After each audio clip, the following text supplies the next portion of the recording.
여호와의 사자가 그 여인에게 나타나서 그에게 이르시되 보라 네가 본래 임신하지 못하므로 출산하지 못하였으나 이제 임신하여 아들을 낳으리니 그러므로 너는 산과 포도주와 독주를 마시지 말며 어떠한 부정한 것도 먹지 말지니라. 보라 네가 임신하여 아들을 낳으리니 그의 머리 위에 삭도를 대지 말라. 이 아이는 태에서 나온 우로부터 하나님께 바쳐진 나실인이 됨이라. 그가 블레셋 사람의 손에서 이스라엘을 구원하기 시작하리라 하시니 이에 그 여인이 가서 그의 남편에게 말하여 이르되 하나님의 사람이 내게 오셨는데 그의 모습이 하나님의 사자의 모습 같아서 심히 두려움으로 어디서부터 왔는지를 내가 묻지 못하였고 그도 자기 이름을 내게 믿지 아니하였으며 그가 내게 이르기를 보라 네가 임신하여 아들을 낳으리니 이제 포도주와 독주를 마시지 말며 어떤 부정한 것도 먹지 말라. 이 아이는 태에서부터 그가 죽는 날까지 하나님께 바쳐진 나실인이 됨이라 하더이다 하니라. 마노아가 여호와께 기도하여 이르되 주여 구하옵나니 주께서 보내셨던 하나님의 사람을 우리에게 다시 오게 하사 우리가 그 나라 아이에게 어떻게 행할지를 우리에게 가르치게 하소서 하니 하나님이 마노아의 목소리를 들으시니라. 여인이 밭에 앉았을 때 하나님의 사자가 다시 그에게 임하였으나 그의 남편 마노아는 함께 있지 아니한지라. 여인이 급히 달려와서 그의 남편에게 알려 이르되 보소서 저녁에 내게 오셨던 그 사람이 내게 나타나야 하니 마노아가 일어나 아내를 따라가서 그 사람에게 이르러 그에게 묻되 당신이 이 여인에게 말씀하신 그 사람이니까 하니 이르되 내가 그러다 하니라. 마노아가 이르되 이제 당신의 말씀대로 되기를 원하나이다. 이 아이를 어떻게 키우며 우리가 그에게 어떻게 행하리이까. 여호와의 사자가 마노아에게 이르되 내가 여인에게 말한 것들을 그가 다 삼가서 포도나무의 식산을 먹지 말며 포도주와 독주를 마시지 말며 어떤 부정한 것도 먹지 말고 내가 그에게 명령한 것을 다 지킬 것이라 하니라. 마노아가 여호와의 사자에게 말하되 구하옵나니 당신은 우리에게 머물러서 우리가 당신을 위하여 염소새끼 하나를 준비하게 하소서 하니 여호와의 사자가 마노아에게 이르되 내가 비록 나를 머물게 하나 내가 네 음식을 먹지 아니하리라. 번제를 준비하려거든 마땅히 여호와께 드릴지니라 하니 이는 그가 여호와의 사자인 줄을 마노아가 알지 못하니라. 마노아가 또 여호와의 사자에게 말하되 당신의 이름이 무엇이니까 당신의 말씀이 이루어질 때에 우리가 당신을 존귀히 여기리이다 하니 여호와의 사자가 그에게 이르되 어찌하여 내 이름을 묻느냐 내 이름은 주여라 하니라. 이에 마노아가 염소새끼와 소재물을 가져다가 바위 위에 여호와께 드리매 이적이 일어난지라. 마노아와 그의 아내가 본즉 불꽃이 제단에서부터 하늘로 올라가는 동시에 여호와의 사자가 제단 불꽃에 휩싸여 올라간지라. 마노아와 그의 아내가 그것을 보고 그들의 얼굴을 땅에 대고 엎드리니라. 여호와의 사자가 마노아와 그의 아내에게 다시 나타나지 아니하니 마노아가 그제야 그가 여호와의 사자인 줄을 알고 그의 아내에게 이르되 우리가 하나님을 보았으니 반드시 죽으리로다 하니 그의 아내가 그에게 이르되 여호와께서 우리를 죽이려 하셨더라면 우리 손에서 번제와 소제를 받지 아니하셨을 것이요 이 모든 일을 보이지 아니하셨을 것이며 이제 이런 말씀도 우리에게 이르지 아니하셨으리이다 하였더라. 그 여인이 아들을 낳으매 그의 이름은 삼손이라 하니라.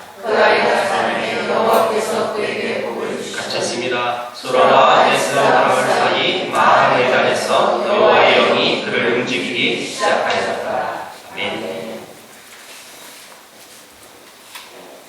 요즘 젊은이들은 재미가 없는 곳에는 가지 않고 일단 재미있어야 뭐든지 좋아합니다. 재미없는 건 거의 제약시 여기겠죠. 사실 저도 강의하면서 딜레마가 하나 있다면 아무리 좋은 내용의 강의 내용이어도 듣지 않으면 아무 의미가 없잖아요. 그래서 특별히 요즘 현대인들은 재미있게 강의를 하지 않으면 마음의 문을 열지 않아요. 그래서 재미있게 노력을 굉장히 많이 하기도 합니다. 그래서 제가요, 여러분들 잘 모르시지만 제가 밖에 나가면 되게 재밌는 사람이에요. 근데 설교하고 강의는 사실 차원이 좀 달라요. 네. 설교도 재미있게 하는 목사님들 많죠. 네. 근데 설교는 재미를 위주로 해서는 안 되거든요. 저 나름의 이제 저도 원칙이 있는데 설교는 하나님의 말씀을 선포하는 거기 때문에 코믹 위주로 말씀을 전하고 절대 코믹 그 개그 내용은요 머리에 기가 막히게 나와요. 근데 말씀은 안 나와요. 그런 이제 어려움이 있어서 설교는 물론 이제 여러분들이 뭐 원하는 건 재미있게 그래도 은혜롭게 이렇게 하는 걸 좋아하죠 사실. 그렇게 노력을 하지만 설교는 재미있게 하는 건 아닙니다.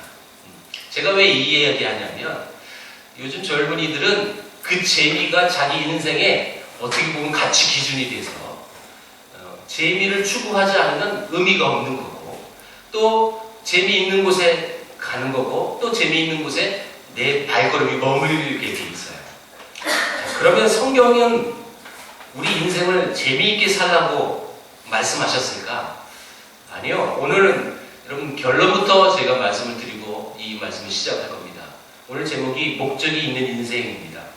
우리 인생은 재미있게 살라고 보내주신 게 아니라 하나님이 우리에게 이 땅에 보내주신 목적이 있기 때문에 이 땅을 살아가는 거예요. 그래서 다른 말로 표현하면 우리에게 사명이 있기 때문에 이 땅을 살아가는 거거든요. 여러분 이 삼손의 이야기가 오늘부터 본격적으로 시작이 됩니다. 그 유명한 삼손.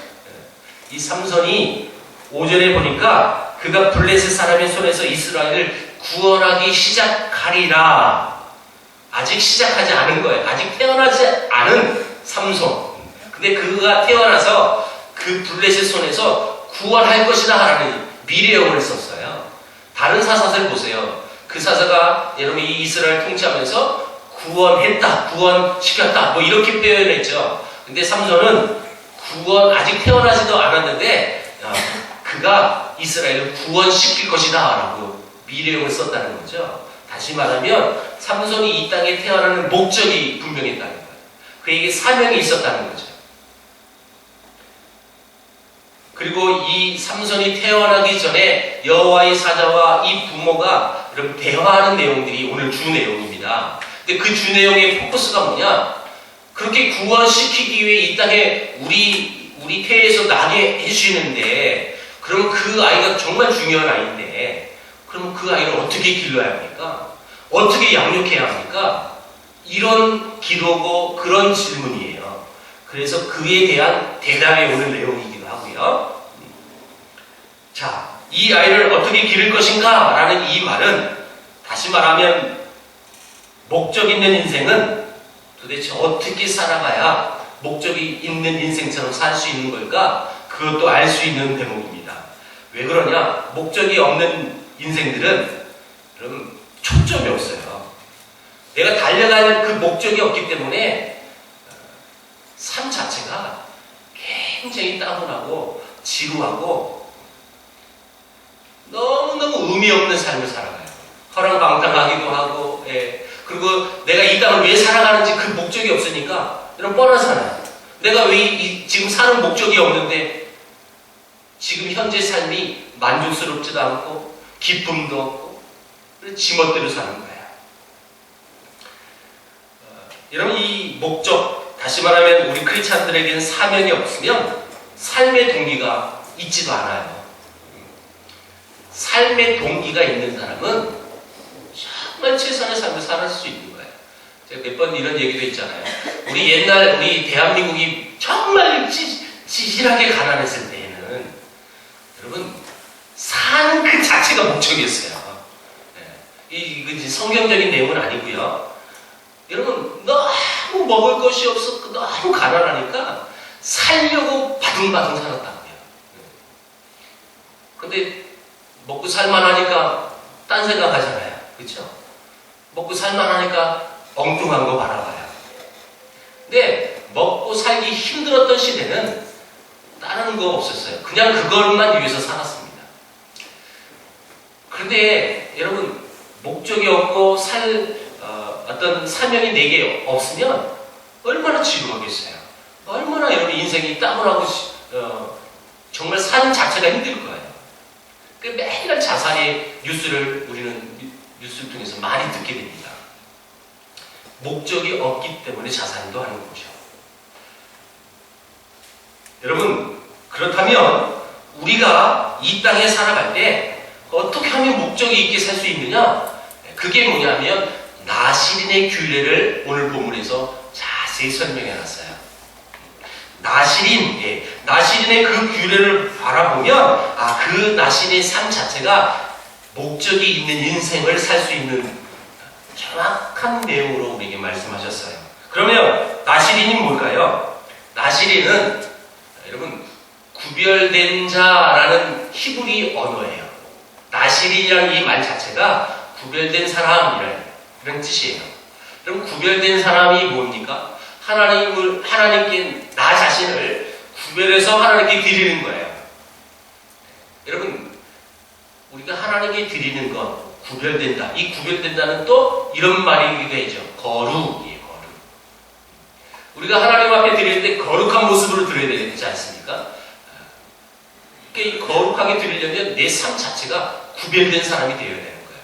자, 그 나시린의 개념이 구약 용어잖아요. 그렇죠? 그러면 오늘날 신약 시대에 살고 있는 우리는 그러면 이 말을 어떻게 씁니까요? 이 말은 성도라는 말이에요. 성도가 뭐예요? 거룩한 백성이잖아요. 거룩한 백성. 성도. 거룩이 뭐라고 그랬죠? 구별된 거예요. 구별된 거. 우리가 이 땅을 살아갈 때 하나님의 거룩한 모습으로 우리 자신을 드리는 것. 이게 성도인데 그게 구별된 자라는 거예요. 그래서 여러분 이렇게 인식을 하십시오. 오늘 계속 이 나시린에 대한 규례를 보고 나시린을 어떤 삶을 살아가야 하는지 그걸 볼 건데 그 삶이 오늘날 우리가 성도가 살아가야 할 삶이라는 거예요. 자, 용어만 다를 뿐이에요. 자, 그런데 우리가 이렇게 하나님께 드린다라고 했을 땐 헌신이라는 말을 쓰잖아요. 보통 우리가 헌신이라고 했을 땐 뭐라고 생각합니까? 하나님께 더 많은 시간을 드리고 하나님 위해서 더 놀라운 일들을 수행하고 또 다른 것들을 하지 않고 오직 하나님의 일만 하는 것을 헌신으로 여기는데 오늘 본문은 물론 그것도 헌신이 있지만 오늘 본문은 헌신은 그런 것이 아니라 근본적으로 자기 몸을 구별하여 하나님께 드리는 것 이것으로 말합니다. 특별히 나시린의 규례를 계속 소개를 하는데 여러분 그래서 이 나시린의 이 이야기를 할 때 너 멋멋해라 이렇게 말하지 않았고요. 먼저 너의 몸과 마음을 하나님께 드리기 위해선 너는 멋멋하지 말아라. 여러분 멋멋하지 말아라 세 가지를 말했어요. 세 가지를. 나의 몸과 삶을 구별해서 하나님께 드리기 위해서 1차적으로 나는 하나님 앞에서 무엇을 금해야 되는 게 있다는 거죠. 그게 뭐예요? 첫 번째 술이에요. 술. 포도주와 독주를 마시지 말고 포도나무의 소산도 먹지 말아라. 이렇게 말씀하셨어요. 자, 여러분 원래 이스라엘은 술에 대해서 우리처럼 나쁜 이미지를 갖고 있는 민족이 아니고 서양 문화도 마찬가지예요. 여러분 한국 교회만큼 술을 금기하는 교회가 없어요. 여러분 이게 정말 배 아프시면 외국으로 이민 가셔야 돼요. 왜 그러면 한국 교회는 이렇게 술을 굉장히 금하게 여길 수밖에 없게 만들었느냐? 선교사들이 우리나라에 복음을 들고 갈 때 우리는 정말 술주정뱅들이 많았어요. 그래서 삶 자체가 하나님을 믿는데 정말 구별이 안 되는 거예요. 맨날 술 퍼먹고 교회를 나오는데 술 처먹고 있으니까. 그러니까 여러분 선교사들이 이 구별된 삶을 살기 위해선 술을 끊어야 되겠다. 그래서 우리나라 다른 나라에 비해서 한국 교회는 아주 철저하게 이 술을 부정적인 이미지로 많이 부여했어요. 그래서 한국 교회는 술 먹는 것이 그리고 집사가 장로가 권사가 술 먹는 것은 술 먹는 게 아니라 술을 처먹는 거예요. 그렇게 여길 수밖에 없도록 분위기가 같다는 뜻이에요. 자, 지금 다시 본문으로 올게요. 이스라엘은 원래가 이 술에 대한 이미지가 나쁘지 않다고 그랬어요. 예수님도 여러분 포도주 잔치, 가나혼인 잔치에서 포도주가 떨어지니까 예수님은 물로 포도주를 바꿔주신 분이에요. 그렇죠? 여러분 술이 나쁜 거면 예수님이 그래서는 안 되는 거예요. 근데 왜 예수님이 물로 포도주를 바꾸셨어요? 이유가 있다는 거죠. 여러분, 이 술이라는 것은 인생의 기쁨을 상징하는 말이기도 해요. 여러분, 술을 먹으면 흥이 나고 내가 하지 못하는 것도 해요. 그래서 이 술이라는 이 부분은 그냥 술 먹지 말라라는 이 말이 건강에 나쁘니까 술은 원래 악할 거야, 그래서 먹지 말라, 그렇게 말하는 것이 아니라 술은 삶의 기쁨을 주는 건데 그 기쁨을 나시린 기간 동안만큼은 보류해 두어라, 이런 뜻이에요. 다시 얘기해요. 여러분, 술은 나쁜 게 아니에요. 그런데 그 술은 대표적으로 뭘 상징하느냐? 우리 인생 속에서 기쁨을 주는 요소예요. 근데 그 기쁨을 주는 그 요소가 분명히 너를 기쁘게 만들지만 네가 하나님 앞에 거룩하게 구별된 몸으로 드릴 그 기간 안에는 그것도 잠시 보류해 두어야 된다. 이런 의미로 술을 먹지 말라는 뜻이에요. 예수님도 여러분 하늘나라 올라가기 전까지 내가 다시 이런 잔치를 할 때까지, 천국 잔치 할 때까지 내가 포도나무의 열매를 입에 대지 않겠다고 예수님 말씀하셨어요.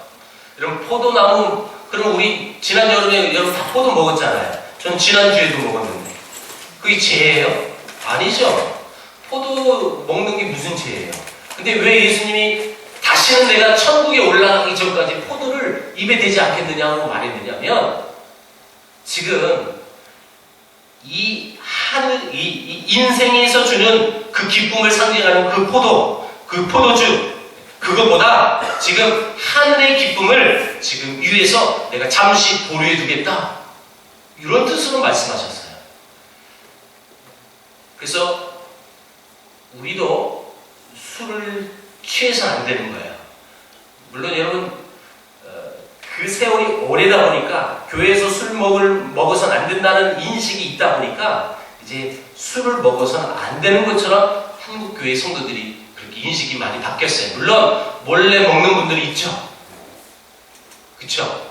우리 교회는 없을 줄 믿고 자유하게 제가 말씀드릴게요. 전에는 있었어요. 있었어요. 제가 알거든요, 진짜. 근데 왜 우리가 그것을 금해야 하는지 이유를 알아야 돼요. 물론 제가 서론에 나시리는 구약 용어고 구약 백성들이 하나님 선교해야 될 모습이에요. 근데 그 나시린이 신약에 와서는 성도라는 말로 여러분 바꿔서도 된다고 그랬잖아요. 우리 성도가 왜 술을 마셔서는 안 되는지를 아셔야 합니다.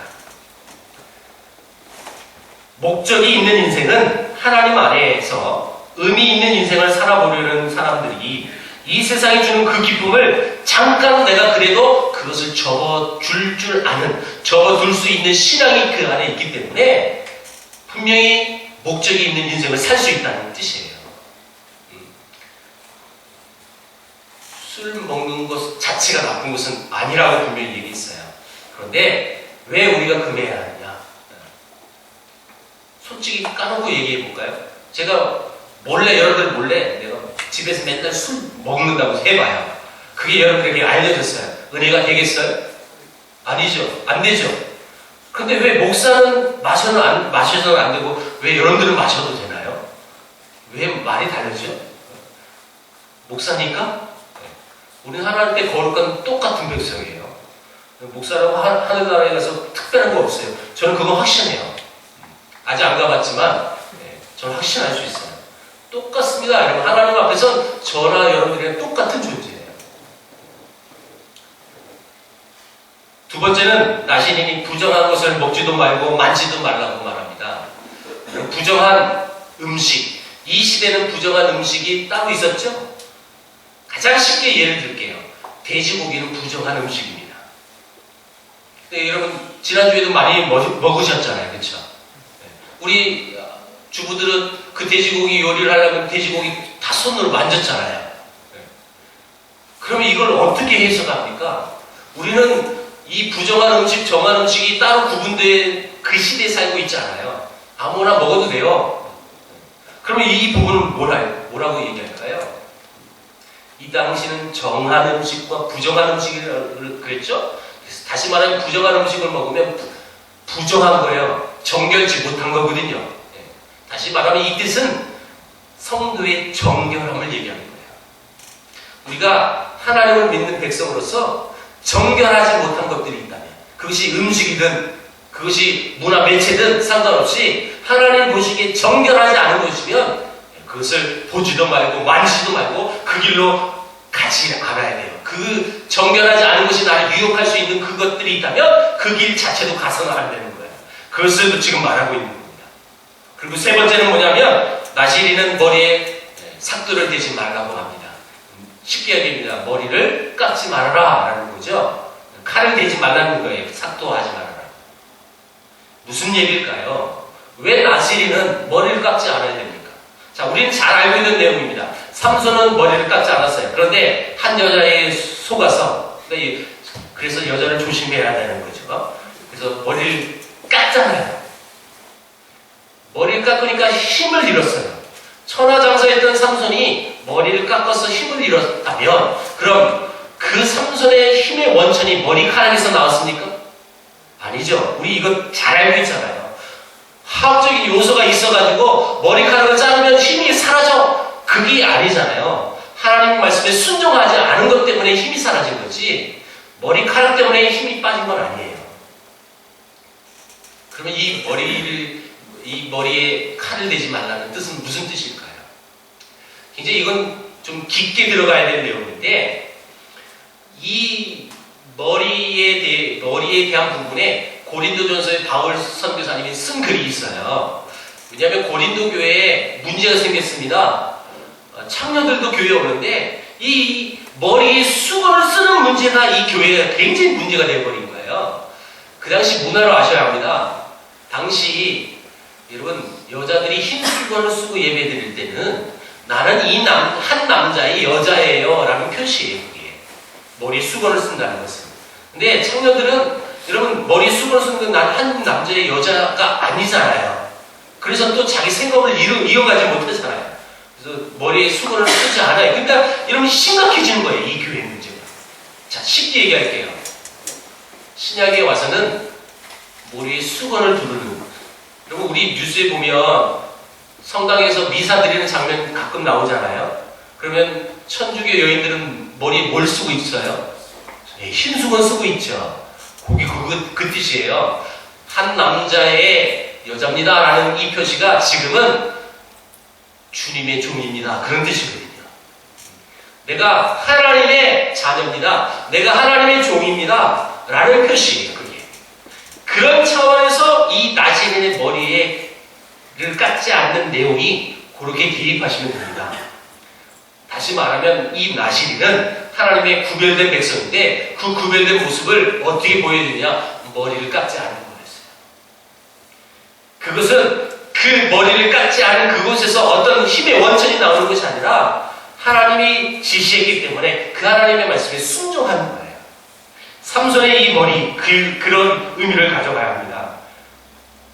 그래서 머리를 깎지 않은 이 나시린은 이런 무언의 선포를 하는 겁니다.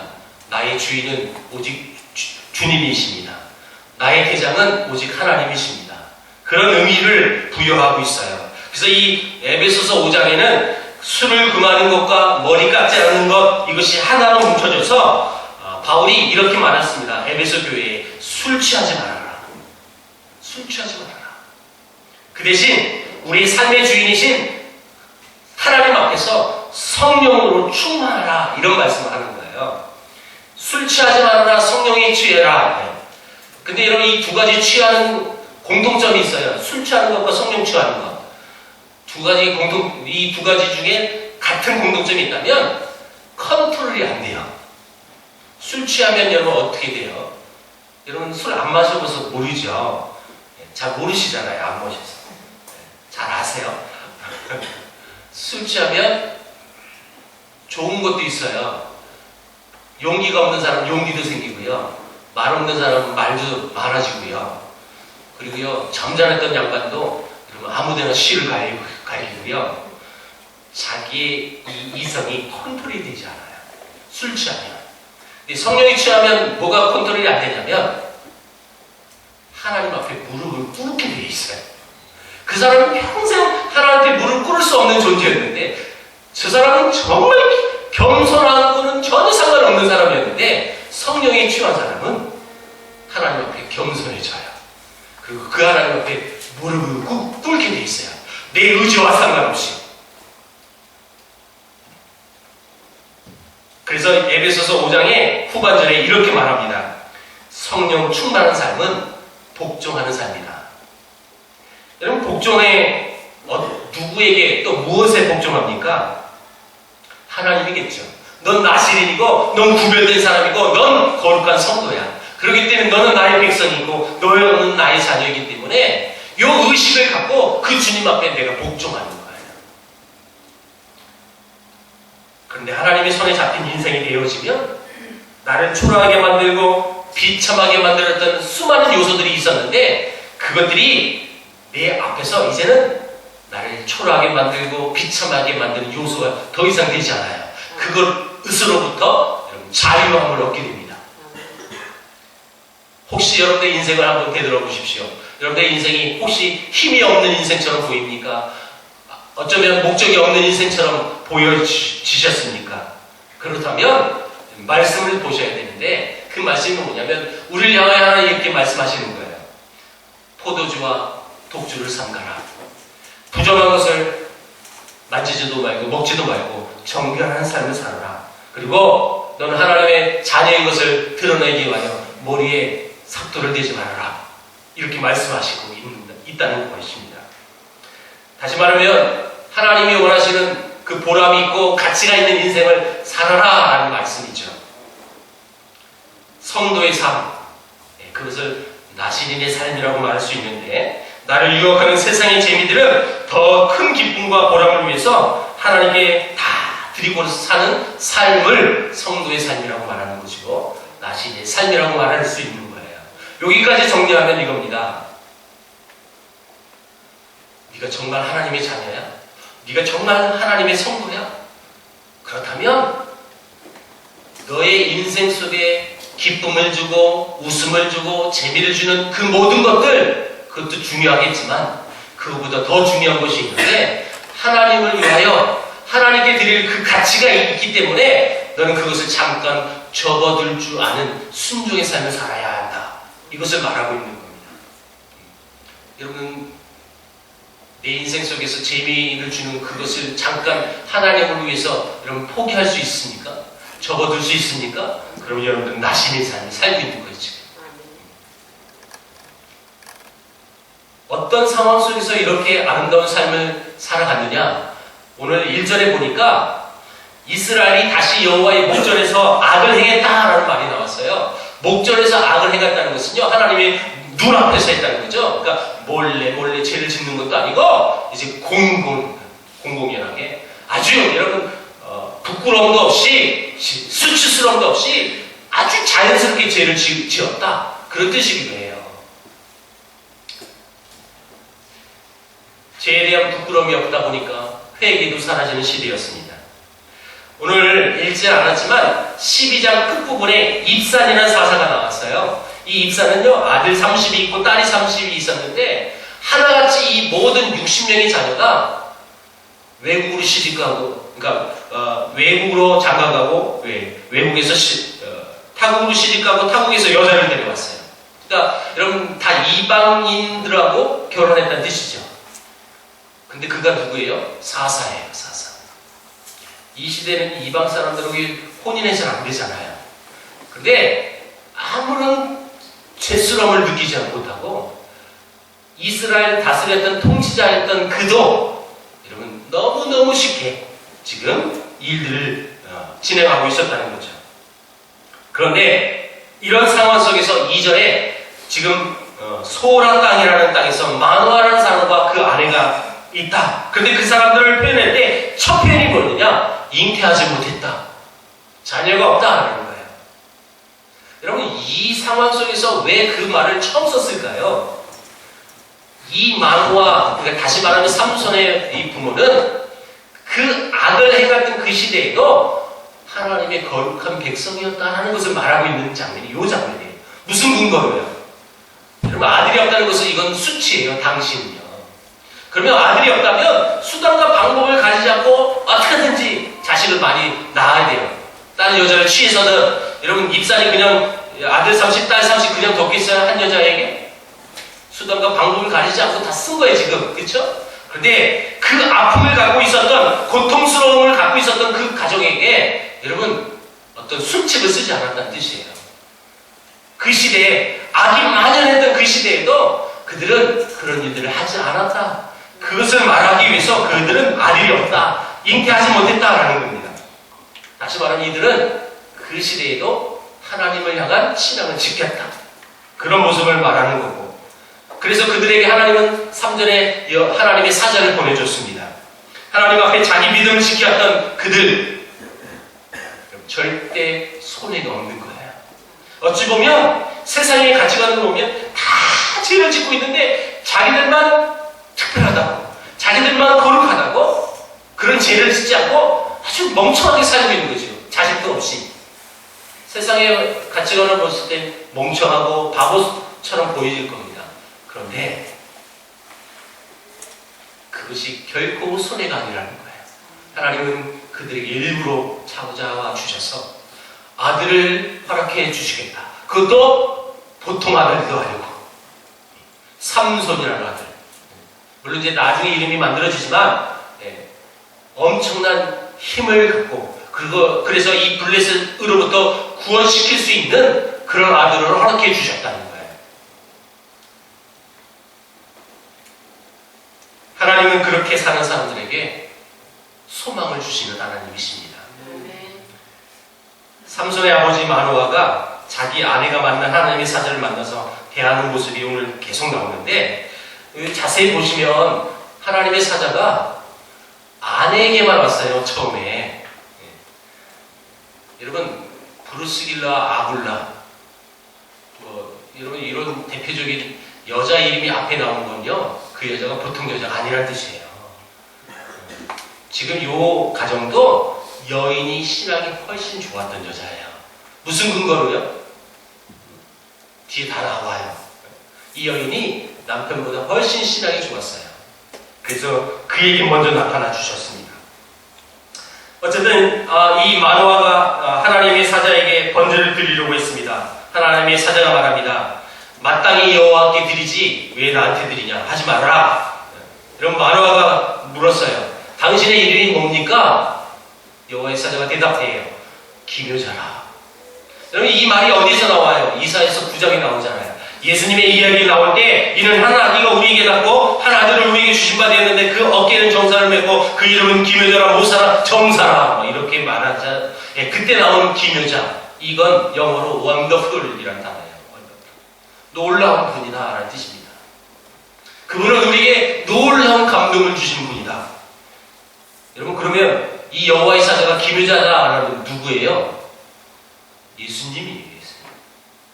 예수님이 그들에게 왔는데 그들은 하나님인지는 몰랐어요. 그래서 여러분 이 마노아가 늘 이 대화 속에 나올 때 여호와의 사자를 사람이라고 표현했어요. 사람. 근데 아내는 처음에 사람이라고 표현했는데 용모가 여호와의 사자인 줄 알고 두려워했다 그런 말이 나오거든요. 그러니까 여자는 그걸 대충 알았다는 뜻이고 그리고 이 남편은 그걸 몰랐어요. 자 중요한 것은 이적을 보여줬어요. 그들이 이제 번제를 드릴 때 그 불꽃과 함께 예수님이 하늘로 올라가시면 사라지시잖아요. 이 모습을 봤던 마노아는 고백했어요. 이젠 우린 죽었다. 하나님을 봤으니 우린 죽었다. 그렇게 절망했어요. 그런데 이 아내는 절망하는 남편보다 신앙이 훨씬 좋았던 장면이 나와요. 23절을 다 같이 읽어볼게요. 23절 시작. 그의 아내가 그에게 이르되 여호와께서 우리를 죽이려 하셨더라면 우리 손에서 번제와 소제를 받지 아니하셨을 것이요 이 모든 일을 보이지 아니하셨을 것이며 이제 이런 말씀도 우리에게 이르지 아니하셨으리이다 했더라. 만약 그분이 하나님이셨다면 그래서 우리를 죽이려고 왔다면 오시지도 않았을 거다. 그리고 이런 메시지도 우리에게 전하지 않았을 거다. 이렇게 판단하는 거예요. 다시요. 남편은 마노아는 그 사건을 통해서 절망으로 여러분 빠져들었다면 이 여인은 소망을 붙든 여인이에요. 그 여자가 훨씬 신앙이 좋은 거예요. 우리 교회는 아닌데요. 제가 부교육절에 있었던 교회는요, 진짜 여인들이 훨씬 신앙이 좋았어요. 우리 교회는 아니에요. 우리 교회는 아직 몰라요. 제가 몇 년 동안 있었던 교회에 이렇게 보면 남편들은 어쩜 그렇게 신앙들이 없어요. 그러니까 하나님을 믿는 아주 절실함들이 남편들에게 많이 없는 모습을 제가 많이 목격했어요. 근데 여인들은 그렇게 신앙이 좋았어요. 그러니까 여러분, 교회에서 뭘 추진해도 여인들이 앞장서는 거예요. 여인들. 나는 이 본문을 가지고 여러분들도 마노아의 아내처럼 되세요, 이런 말을 하고 싶은 생각은 없어요. 이 아내처럼 부부가 똑같은 신앙을 갖길 축복합니다. 이렇게 말하고 싶어요. 남편이 없는 분을 빨리 데려와서 그렇게 만드셔야 돼요. 아멘 하는 사람은 금방 올 거예요. 그리고 이 여인이 아들 이름을 지었어요. 삼손이라고. 뭐 작은 태양, 광채 이런 뜻입니다. 삼손이라는 뜻은. 우리말은 삼손은 손이 세 개죠? 근데 이건 작은 태양이라는 뜻이에요. 그래서 어떤 학자들은 태양이라는 것은요, 당시 문화가 태양 우상을 말하기도 하거든요. 그래서 어떤 학자들은 아직도 이 가정에 이방 물이 빠지지 않았구나, 이렇게 해석하기도 해요. 사실은 이건 부정적인 해석 방법이고요. 저는 그거보다 깜깜한 새벽녘을 여러분 깨우는 게 태양이잖아요. 저는 그런 의미로 좀 보고 싶어요. 긍정적인 의미로. 삼손의 어머니에게는 하나님이 우리에게 태양을 허락하셔서 그 어둠을 물리칠 것이다, 그런 의미로 이런 이름을 지었을 거라고 저는 해석하고 싶어요. 누가 맞는 건지 정확히 몰라요. 중요한 건 삼손이 이 어머니에게 어머니에게 이 삼손은 태양 같은 존재예요. 어떤 여러분 자식에 대한 기대치를 말하는 것은 아니라 하나님이 그 자식을 주시겠다는 약속을 해주셨잖아요. 그래서 하나님을 향한, 하나님께서 우리에게 약속해 주셨던 그 약속이 소망이지 아들에 대한, 아들 우상에 대한 신앙이 아니라는 거예요. 인간은 어두운 시대를 만들지만 하나님은 우리에게 태양을 주십니다. 인간은 실패하지만 하나님은 성공하시는 하나님이십니다. 인간은 타락하지만 하나님의 약속은 계속 되어질 것입니다. 그래서 반드시 여러분, 내일도 태양은 뜨잖아요. 그 어두운 캄캄한 블레셋 통치 속에서 죽어갈 수밖에 없고 힘들어할 수밖에 없었던 그 시대에 하나님은 태양을 허락해 주신 거예요. 말씀했습니다. 하늘의 기쁨을 위해서 세상의 기쁨을 보류하는 용기가 여러분들 안에 있기를 축복합니다. 세상이 주는, 그리고 내 인생 속에서 내게 기쁨을 주는 어떤 것도 여러분 하나님 앞에서 그것을 내려놓을 수 있는 신앙이 우리 안에 있어야 된다는 거예요. 두 번째는 정결한 삶을 살아가야 합니다. 우린 구별된 사람이에요. 정결한 삶을 살아가야 하나님 앞에 구별된 모습으로 나타날 수 있는 거지, 정결치 않은데 어떻게 구별된 모습으로 살아갈 수 있습니까? 세상하고 똑같이 살아가는데 어떤 정결한 삶을 살 수 있어요? 살 수 없다는 뜻입니다. 마지막으로 나의 주인은 하나님이라는 사실을 여러분 확실히 믿음으로 나가는 여러분에게 축복합니다. 머리를 깎지 않는 것, 그것은 나의 주인은 하나님이시라는 뜻이에요. 그 믿음이 우리 안에 있지 않으면 이 험한 세상 어떻게 살아나갈 수 있습니까? 살아갈 수 없잖아요. 그래서 이 세상 속에서 재미도 없고 흥미도 없고 목적도 없는 그 모든 절망하는 사람들을 향하여 내 인생의 기묘자이신 예수님, 원더풀이신 그 예수님, 놀라운 축복이신 예수님, 그 예수님 같은 태양이 반드시 떠오를 것이다 라고 선포하며 그들에게 소망을 주는 여러분에게 주의 이름을 축원합니다. 우리의 목적이, 이 땅을 살아가는 목적이 바로 그 목적이에요. 나는 할 수 없어요. 내 개인적인 어떤 모습은 전혀 그런 인생을 살아갈 수 없는 존재예요. 그러나 하나님이 하시면, 하나님이 쓰시면, 또 그 하나님께 구별된 인생을 살아가면 하나님이 우리를 그렇게 만들어 주실 줄 믿습니다. 그 소망을 붙들고 나가는 저와 여러분에게 되길 다시 한번 주의 이름으로 축복합니다. 기도하겠습니다. 하나님 감사합니다. 하늘의 기쁨을 위하여 세상이 주는 그 기쁨